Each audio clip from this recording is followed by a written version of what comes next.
Everybody, thanks for joining.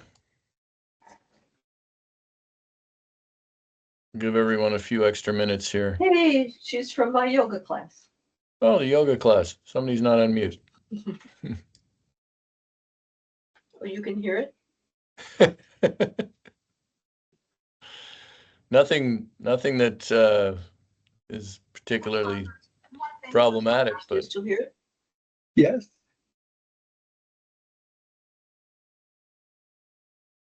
Shouldn't be able to. I'm on speakers now.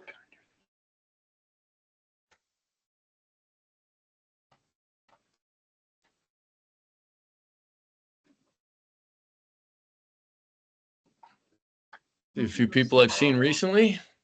Jim from Frogtown, Alban from Broomstones.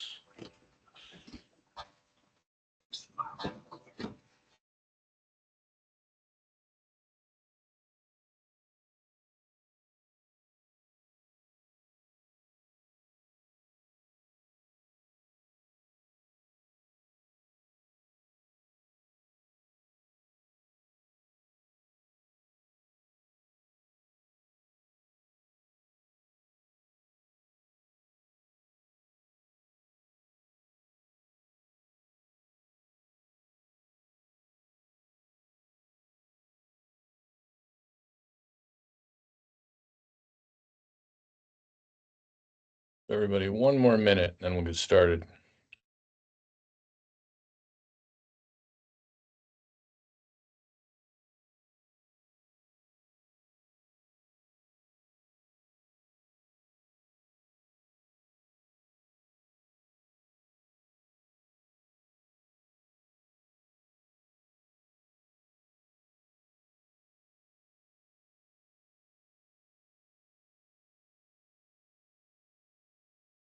Right, so I'll jump in here for people if in case this is somebody's first time in one of these meetings. There's an agenda that should have been shared with you. I tried to get through the agenda relatively quickly. I want to make sure everybody knows that at any time you can stop any discussion with feedback or questions, and we'll want to have some time at the like to leave enough time at the end for open forum and conversation. So it's not intended to be a one-way conversation, so please don't be afraid to interrupt.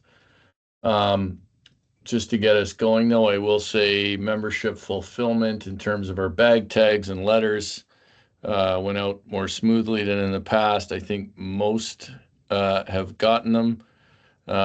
There is still another wave to go out with clubs that either submitted rosters later in the season or individual members that join later. So one wave is out. There should be another one shortly. Maybe the gold membership fulfillment was not handled particularly well. That was one thing we didn't have the right letter in, et cetera. PIN didn't go great, so that's something we need to improve. So I apologize to any gold members on here who didn't get the right letter or got a PIN that had punctured the letter. So that needs to be resolved. But the general membership fulfillment seems to have gone pretty well. I haven't heard from too many people who had problem. I think the only thing I got was somehow Corey Dropkins came with only the tie for the bag tag and not the bag tag itself. I haven't had anybody else tell me that, so hopefully that's just reserved for national champions. Um, there have been membership questions, and I think most of you know this, but I will reiterate it just for people who may be at a club where they're unfamiliar or they're new. Back with USA Curling, there has been some questions in the last couple weeks from especially GNCC arena clubs that have been rejoining USA Curling. So the member club fee for an arena club is $300 flat fee. The member club fee for dedicated ice clubs is $750 per sheet. Arena clubs can get up to $150 off their member club fee. That's basically the same thing as with dedicated ice clubs, where they get $5 off for every member. But we do cap the arena club at 150. That's 30 members. So the most an arena club would pay is 300. The least would be 150. And just like on the dedicated club side, they're not required to collect individual memberships. Obviously, we appreciate it if we do, and we think there's value in doing that, but that's not a requirement to be a member club. And then that's really and individual memberships, again, we want clubs to collect them. We try to incentivize them with an earlier, faster rebate to collect individual memberships, but it's not a requirement of a member club. And then I guess I'll just throw it open here for a second, just ask if there are any other membership questions that have come up in your clubs, or things that have been raised about any tiers, competitor memberships, coach memberships, etc. If somebody has any questions they want to raise that they've been asked, this would be a great time. If nobody has questions, that would mean that most people are getting the information correctly. I just wanted to put that out there because some of the GNCC is having an Arena Club playdown for Arena Club Nationals, and there were some questions around that. We do require, I'll just add this for a point of clarity, we do require competitor memberships for anyone who plays in a playdown, a regional playdown event. So they do require competitor membership. They only require one. They could play in multiple playdowns, or we require it in a sanctioned event, not a 5U Bonspiel, but say like our last chance mixed doubles qualifier that we did this year, an event that we run.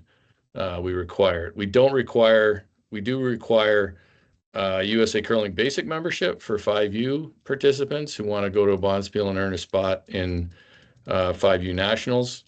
But we don't want to make it more difficult for 5U Bonspiels to fill, so we don't require competitor membership just to be in the Bonspiel. And again, happy if anybody has any questions throughout this and they want to bring something up that I didn't cover, feel free to ask me. Third item on the agenda, we have a new content platform. We've switched to a provider called Slow Coach. And we, as usual, software platforms, we had some of the usual challenges, but we're starting to make it work pretty well. We think it'll be more dynamic than the platform we had on. There's still some information that was on the old platform that we're moving over, and there's still some training we need to do on the new platform that will happen, but we think overall it will be better. There's more things we can do with it, more things like expert sessions and video, et cetera, that we couldn't do on the old platform. So if you go to our content platform from our website, you're into the new platform. There's a little bit of language in there we'd like to fix. They're actually an Australian-based company, and there's a few language pieces that might be a little confusing for people in this country. But in general, from what I'm seeing, when people are on it, they're able to figure it out. But there's still some things, as always, that we'd like to improve. But that's up there. Men's and women's nationals recap. I think overall the event in Duluth went well. It was great to see a lot of Minnesota curlers at it. And then I think the exciting thing is just before this call, I got another email from another venue, another city interested in hosting our nationals. So suddenly we have good options for arenas going forward that we may not have had in the last couple of years. So next year we're in Charlotte, but we have some pretty competitive bids coming in for 27, 28, and 29. So if you are in an area where maybe an arena venue that might be a good spot, I would suggest that you share the RFP that's on our site with them or move on that more quickly, because ideally we'd like to award 27 in the next little bit and maybe 27 and 28. And then look, it's really helpful when we have those well in advance. Dales and member clubs, they had they were really positive about what happened at Nationals. And we want to continue to make the connections between Dales reps and member clubs. Obviously, some member clubs or some reps are better than others. But if your club gets a warm intro from me to a Dales rep, That's just to say, hey, here's the Dales rep. If you want to make a connection, that would be great. Shannon, you got your hand up? Oh, I think you're on mute. I'll go to Mike while you're figure it out. So Mike O'Brien from Superior. Yeah, Dean, back on the topic of the new content platform. Yeah. So I had accessed something on there here a few weeks back, Okay. and then I got an email saying, welcome for, let's see, what they want here. We're absolutely thrilled you decided to team up, and I don't know, it was kind of a strange email. Did I sign up for something, or do I just get an email saying I access that, or what's going on? Hey, Mike, can you send me the email you got? That's what it said. Can you send me that email? Forward it to me and to Craig Perry. Yeah. And because I'm not exactly sure which one it is. There are supposed to be some communication that goes out, and we want to make sure it's the right communication you got. So share that with me would be great. All right, headed your way. Thanks, Mike. And thanks for hosting that Ice Tech Clinic before Nationals as well at Superior. Appreciated that. Yeah, it went well. Thanks. Good. Shannon. Figured out my issue. Sorry. No problem. I had a question in regards to some feedback we heard from certain club members in terms of the streaming option that was available for this year's Nationals. Sure. I know comparatively to when it was on YouTube last year, we had a lot of members who struggled to watch it this year. Just with, I mean, last year was kind of easy because you could, or whenever it's on YouTube is easy because you could kind of throw it on at work and it wasn't, you know, a big deal, or you could throw it on any time. And this time was a little harder because you had to log into a platform and you could only, you know, certain people struggled to pull it up on TVs comparatively to their computer. So I just wondered, in terms of viewership, did you see more with this service this year? Did you see less? Is it something you're looking to continue using this platform going forward? Because overall, I think our club members were a little disappointed that it wasn't as accessible this year to watch Nationals because they really enjoyed that previously. Sure. I'd also, I did do a reply on Facebook during the Nationals when people were asking about it. I would say in general, we've heard most people had good luck streaming the new platform and thought it was pretty good. I have heard a few incidents like you described. But the reality is there's not really a long game to be played with YouTube. We're pretty convinced that YouTube will eventually start to charge. There's also all sorts of copyright issues we run into with YouTube. That's been a big problem. That's why you see World Curling Grand Slams using their own platforms. So that's the big reason to move from YouTube. For instance, if YouTube picks up a music in the arena that's copyrighted, they threaten to take us down. So we did want to get off YouTube. I'm not going to say there aren't things with the Visaic platform that we want to make a little better. But we do think that making all the games free live was a step in the right direction, was something we wanted to do. I do think that the pricing wasn't quite right for going forward. So we're working with Stadium Sports on that, because I think, frankly, was too aggressive for getting the other content. We also do, however, get better numbers from our own platform than we do from YouTube. So from the first numbers we've seen, the viewership was about the same as last year on YouTube. And I'm never quite sure if YouTube's numbers, you get a whole pile of numbers from them. So when it's subscribers, you actually know that's a unique subscriber, right? So that's helpful. So yeah, I don't see a lot of entities continuing to just use YouTube. And like I said, I'm pretty sure that YouTube will go to some sort of pay model for people at some point, and they're not going to let you just have endless data on there. But that's the reason to move. And obviously, you know, we want to build up the other parts of the platform enough that people want to spend a bit of money because they see value in the other parts of the platform. You know, and that would help with the costs associated with webcasting, which are substantial. So that's the answer. I'll circle back the part. Yeah, there's things we need to work on around the stream to make it a good, more worked really well. But a lot of people seem to think it worked pretty well. I will say that my late 80s parents had the similar problem of it, but that's one group. So probably, sticking with that, continue to improve it, get the pricing right, keep the live games free will be the strategy going forward. Okay, that makes sense. Yeah, making it just more accessible and providing more advanced notice and structure, almost stupid proofing how to access it for those members of the club who Sure maybe don't know how to do it. Well, I can be one of those members myself sometimes, so I know what it's like. Jim. Yeah, Craig. Hey, I just wanted to throw out kudos, excuse me, to you, Craig, Aaron, and the whole crew at USA Curling. First time I ever attended the national championships in person, and absolute fantastic time.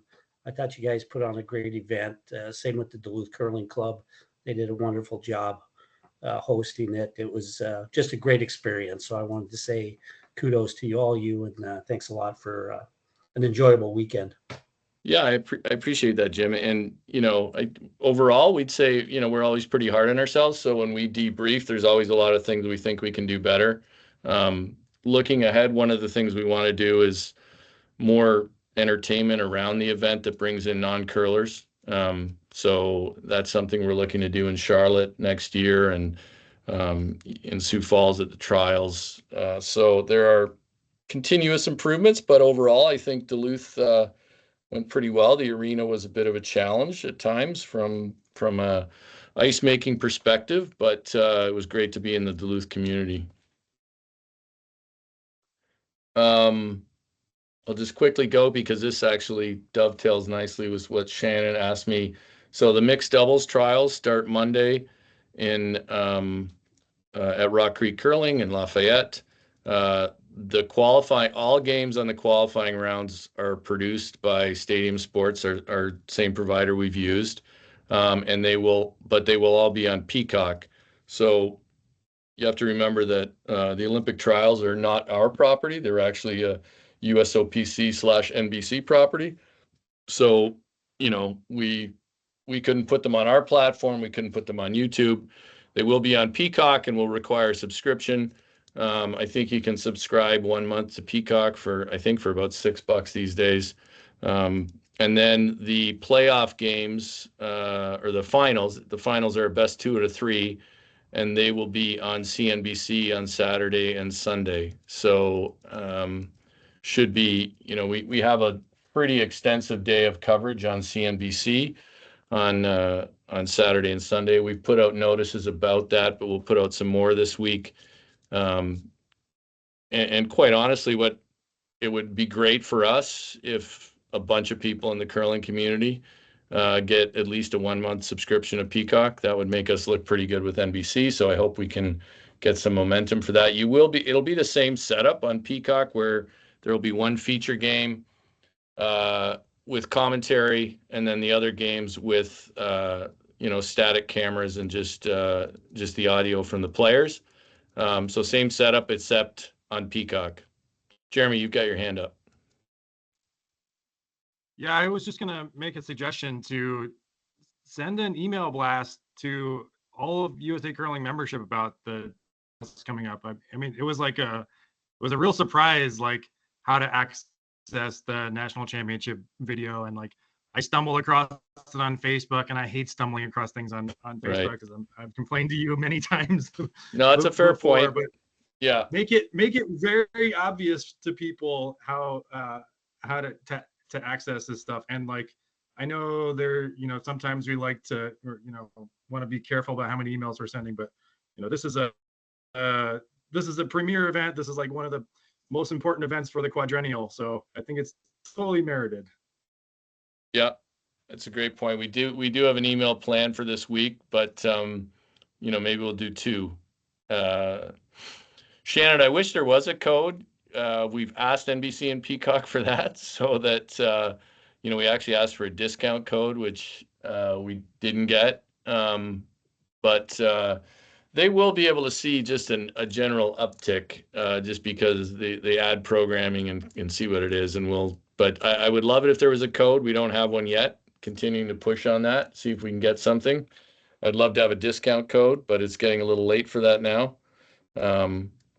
So yeah, I think more than one email blast would be good, Jeremy. And we'll have a link on our site. We'll have a direct link to explaining how to watch it. But yeah, I will say the one thing with the Nationals was the opportunity or deal with Visaic came together pretty late. That was one issue there. So, and even with Peacock, we weren't sure until recently that they would accept our sports feed on Peacock. If you remember last time, the last set of trials, we used the same production company that does the television production for streaming. So it's considerably more expensive. So we're saving quite a bit of money by doing basically our usual setup. And I think that just owes to the fact that streaming standards are different at streaming companies now. Championship site needs, we're pretty good for 2026, but I put this on there because I'd like to send out a email to this group, just to say here are the championship sites we're looking for in 2026. Arena Nationals is obviously one, because it's the first one. We don't have a site for that yet. We'd love to have that in a 6-sheet club. That's early in the season. And it's a great way for a dedicated ice club to support the arena club community. We're certainly further ahead on our host sites than we have been in the past, but we don't want to. We sort of need to keep our foot on the gas on that. So there's a few in 26 we'd like to have resolved.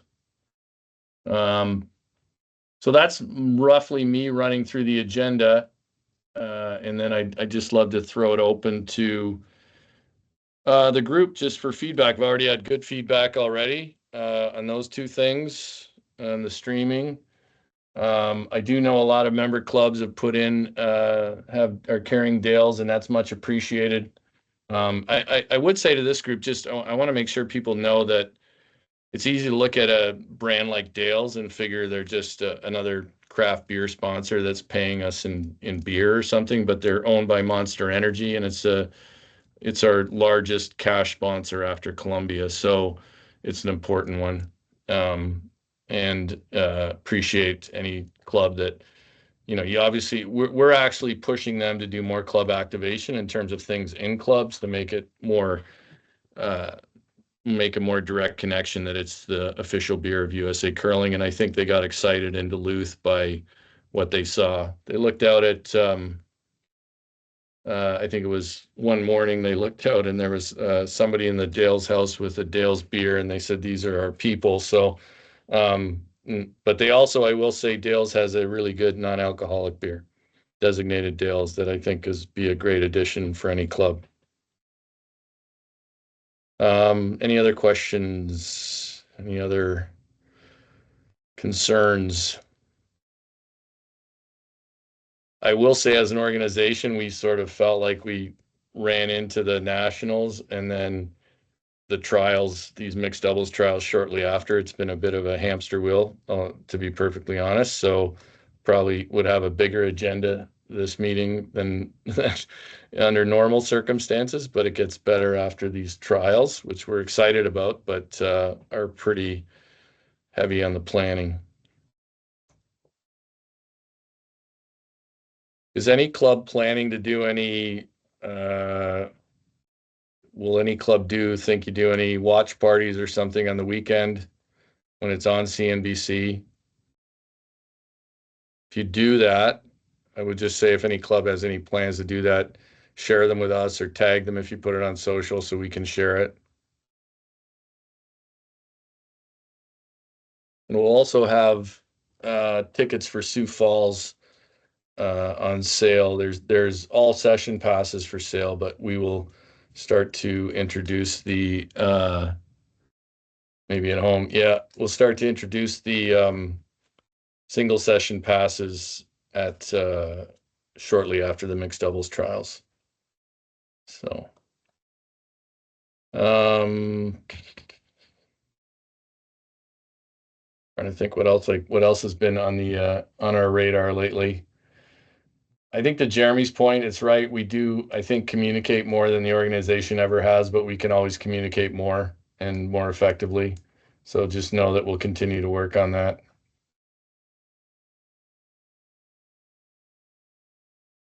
Vanessa.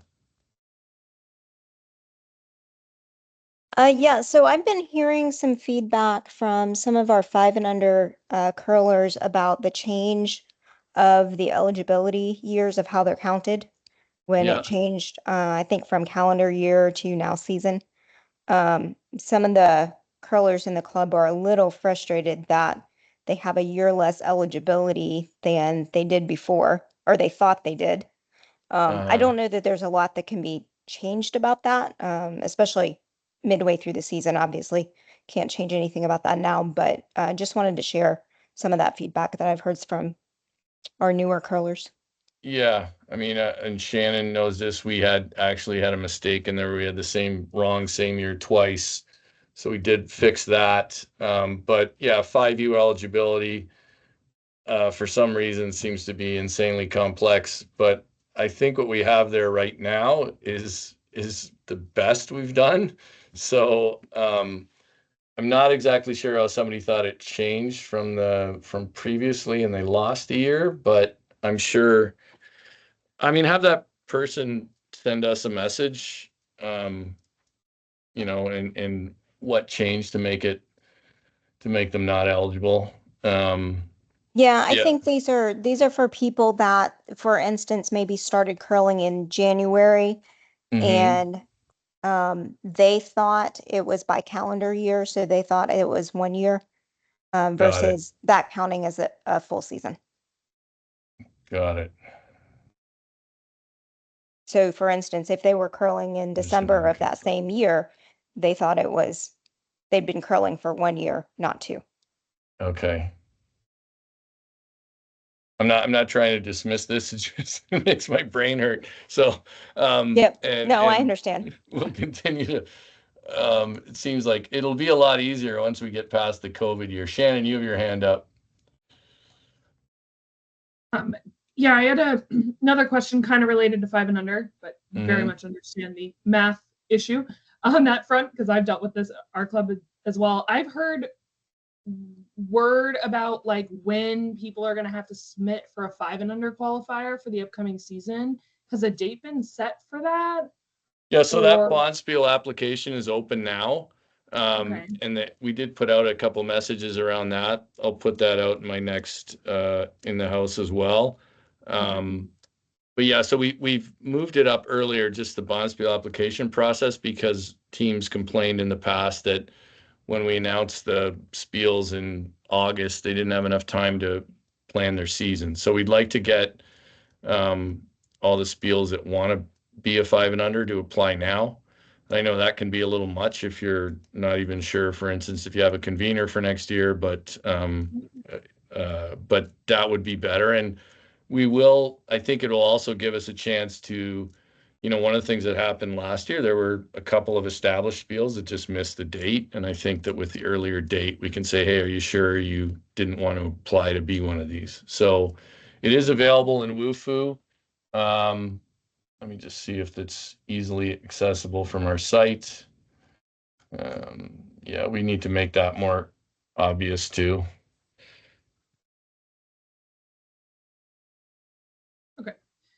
Yeah, I just know like there's kind of mixed back and forth. I have actually always wondered what like USA Curling thought about regions hosting 5 and unders because that's like one problem we're now getting, like not pushback from our region, but like the Pacific Northwest Curling Association often hosts a 5 and under, Yeah, and they're now turning around to us and being like, well, we need the calendar now, and we're like, well, we don't host a 5 and under, like you just use our right. ice weekend, so we're not ready yet to set and reach this date. So that's like I'm always curious what the national organization thinks about regional 5 and unders, but also, Yeah. I was just curious about the pushed update.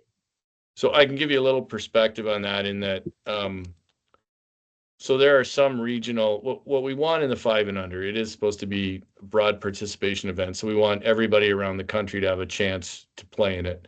And in some parts of the country, the regional association 5U might be the only spiel in their area. So even though those are sometimes closed to clubs from that region, we tend to want to make sure there's some even distribution around the country.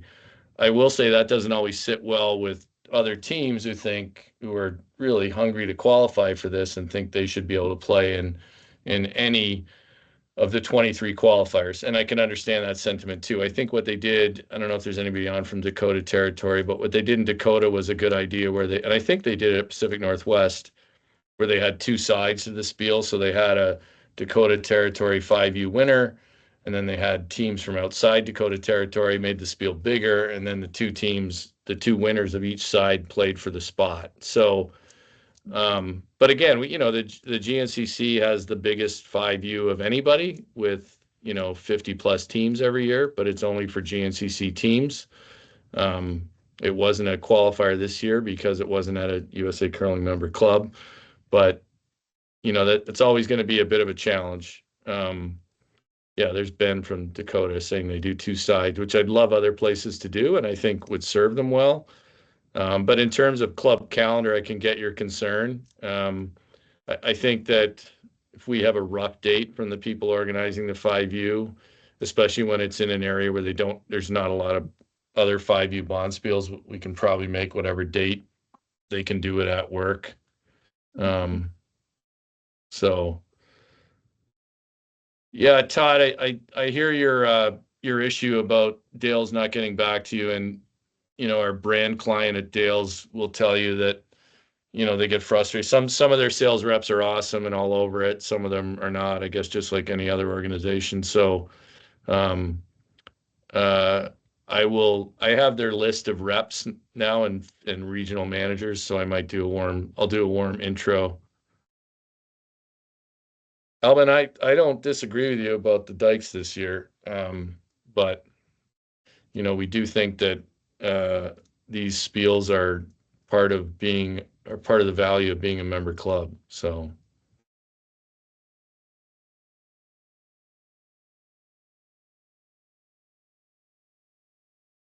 by the way, you don't look like a 5 and under curler, so I'm not even sure you're eligible, Alvin, after just seeing you this past weekend playing at the country club.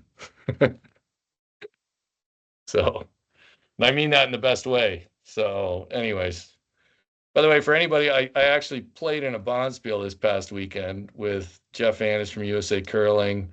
We were the USA Curling team, and Mike Farbelow and Ken Starkey, and we played at the Country Club in Broomstones, where for some reason they believe in still playing 10-end games, which was I hadn't played a 10-end game since 2016 when I retired. So, and I was the youngest guy in the team, so I swept 6, so barely functional.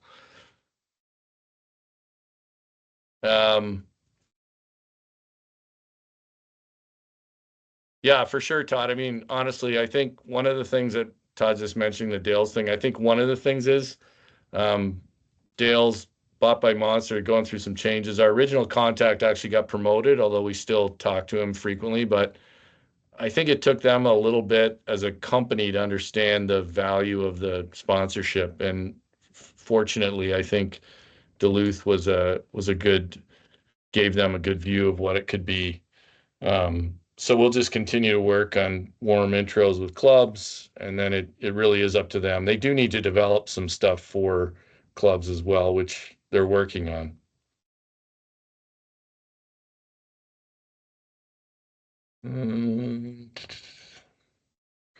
So I have myself 3 really good bits of feedback here, mainly related to communications.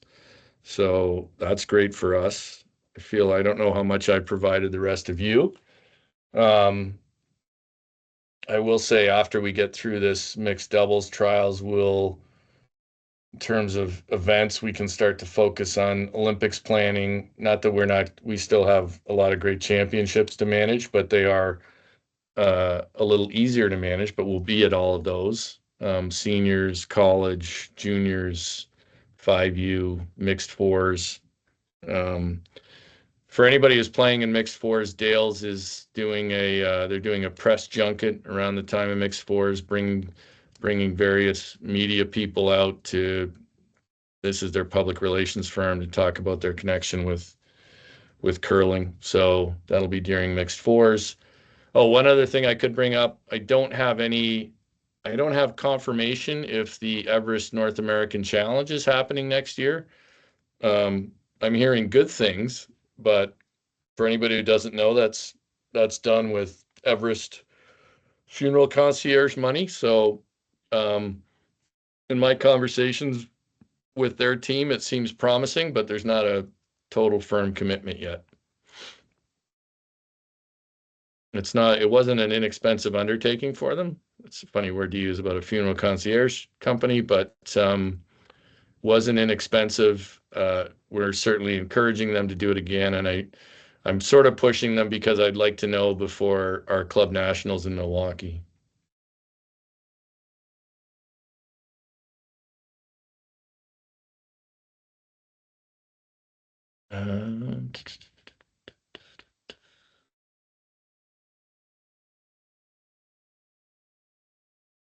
Anything else before I let everybody? I could give everybody 20 minutes back. Please do let me know, or let us know if if people aren't getting bag tags or whatever. I think we definitely have a better vendor for that this year. Based in the Twin Cities has been very responsive, so I think that's going better.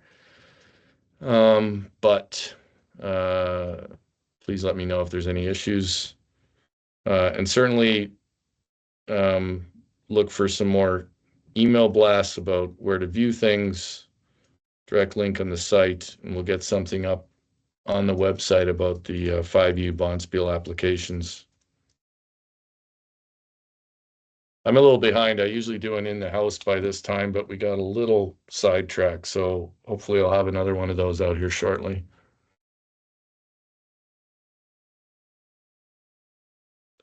And maybe, Vanessa, I can really add some clarity for the 5U in that. So I hope I can. Yeah, that'd be great. Thanks. All right. If nobody has any questions, I'm not going to keep you here to stare at me. So again, feel free to fire anything to me. I hesitate to say send something to Lauren because she gets a ton of emails and she's working through membership. So Craig as well. But in case anybody ever asks, all our emails are on the staff page on our site. So happy to take. It's the best way to reach us. I know we do have a phone number as well, but just so everybody knows, we are basically a remote operation. We have our office and warehouse in Eden Prairie, but we don't have somebody manning the phones all the time. The phone does go through a chain, but email is usually the best first contact. All right. Well, thanks everybody. Appreciate you. Look forward to the rest of the championship season. Including Bowling Green. I think I saw Matt on here, Bowling Green for junior nationals. So looking forward to all that. Thanks very much.